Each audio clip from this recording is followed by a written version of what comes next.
ప్రతి మనిషికి అంటే ప్రతి ఆర్టిస్ట్కి ఒక గుర్తింపు అనేది ప్రతి ఒక్కళ్ళం కోరుకుంటాం కదండి. దానికోసమే కదా మనం అసలు ఇండస్ట్రీకి వచ్చేది. ఒక గుర్తింపు వస్తుంది, 10 మందిలో మనం సెపరేట్గా ఉంటాము, మనకంటూ ఒక ప్రత్యేక జోనర్ ఉంటుంది, మనకుండే రెస్పెక్ట్ అదంతా వేరు. ఇదే కదా మనం అనుకునేది. వీటి కోసమే కదా మనం ఇండస్ట్రీకి వచ్చేది. మనకు కావాల్సింది అదే కదా. అది ఎప్పుడు తెలుస్తుంది మనకి?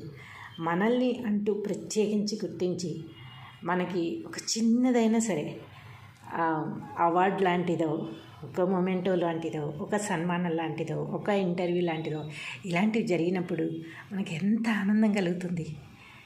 10 మంది మనల్ని గుర్తించి మనం రోడ్ మీదకి వెళ్ళినప్పుడు, ఎక్కడ బస్సుల్లో వెళ్ళినప్పుడు, నాకైతే అసలు ట్రైన్లో ప్రయాణం చేసిన, బస్సులో ప్రయాణం చేసిన నా వీడియోస్ పెట్టుకుని వెంటనే నాకు అర్థమైపోతుంది వీళ్ళు నా వీడియో చూస్తున్నారు అని చెప్పి. మ్యూజిక్ కానీ ఏదైనా కూడా అది పెట్టుకుని చూస్తూ వాళ్ళు ఎక్కడో చూసినట్టుందని వెంటనే గుర్తు రాకపోయినా మళ్ళీ నా దగ్గరికి వచ్చి, మేడం మీరు అందులో చేశారు కదా, చూసాం మేడం, చాలా బాగుంటాయి మీ వీడియోలు, చాలా బాగా చేస్తారు, సేమ్ అసలు అమ్మలాగే అనిపిస్తారు, మా అమ్మలాగా మేము ఓన్ చేసేసుకున్నాం, ఇలా అంటున్నప్పుడు ఎంత ఆనందం కలుగుతుందంటే అసలు దీనికోసమే కదా బతుకుతున్నాము అనిపిస్తుంది అనమాట.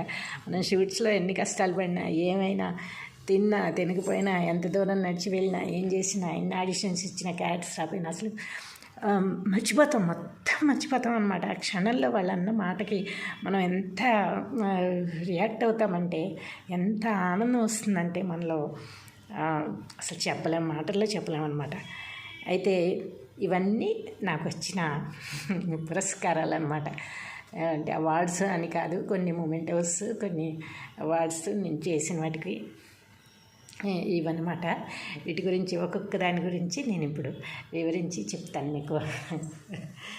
అయితే ఇది ప్రియాంక అవార్డ్స్ అని చెప్పి మన వాళ్ళు నేను చేసిన షార్ట్ ఫిలిమ్సే, అన్ని షార్ట్ ఫిలిమ్స్ కూడా భలే ఉంటాయి, అమ్మ క్యారెక్టర్స్ భలే చేస్తారు అని చెప్పి ఈ ప్రియాంక అవార్డ్స్ వాళ్ళు వీళ్ళు 5 years నుంచి ఇస్తున్నారట. గత 5 సంవత్సరాలుగా వీళ్ళు ఇస్తున్నారట. అది వీళ్ళు కూడా నన్ను కూడా పిలిచి నాకు ఆర్టిస్ట్గా గౌరవించి సన్మానం చేసి సీరియల్ ఆర్టిస్టులు వాళ్ళు వచ్చారనమాట. అప్పుడు ఇది నాకు ఇవ్వడం జరిగిందనమాట.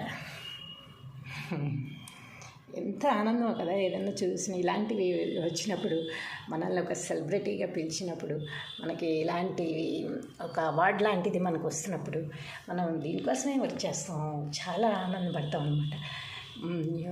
ఇది ఇస్తానన్నప్పుడు కూడా నేను అన్నాను, ఎవరైనా సరే ఇలా పిలిచినప్పుడు నేను ఒకటే చెప్తానమాట, నేనేం సాధించలేదు కదా ఇంకా, ఇప్పుడు నాకెందుకు అని అన్నప్పుడు వాళ్ళు అంటారు, మీ టాలెంట్ మీకు తెలియట్లేదు మేడం, మీరేమీ సాధించలేదని మీరు అనుకుంటున్నారు, కానీ చూసే వాళ్ళకి తెలుసు మీరు ఎంత బాగా యాక్ట్ చేస్తారో ఏమిటో. మేము వీడియోలు చాలా చూసాం మేడం, చాలా బాగా యాక్ట్ చేస్తారు, అందుకే మీకు ఇవ్వడానికి మీకు ఇస్తేనే మాకు బాగుంటుంది, దానికి అర్హత మీకు ఉంది అనే మేము పిలుస్తున్నాం మేడం అని చెప్పి ఇవ్వడం జరుగుతుందన్నమాట. ఇదేమిటంటే రైతన్న అని చెప్పి ఒక షార్ట్ ఫిలిం చేసాం కర్నూలులో. దానికి ఇది ఆ రోజు స్క్రీనింగ్ వేశారనమాట, కర్నూలులోని స్క్రీనింగ్ వేశారు. అయినా కూడా మన బాధ్యత అని చెప్పి నేను అక్కడ కూడా వెళ్ళాను అనమాట. కర్నూలులో ఎవరు వచ్చారంటే అప్పుడు జేడి లక్ష్మీనారాయణ గారు, అందరికీ తెలిసిన వ్యక్తి కదా, ఆయన చాలా మంచి ఐఏఎస్ ఆఫీసర్, ఆయన IPS.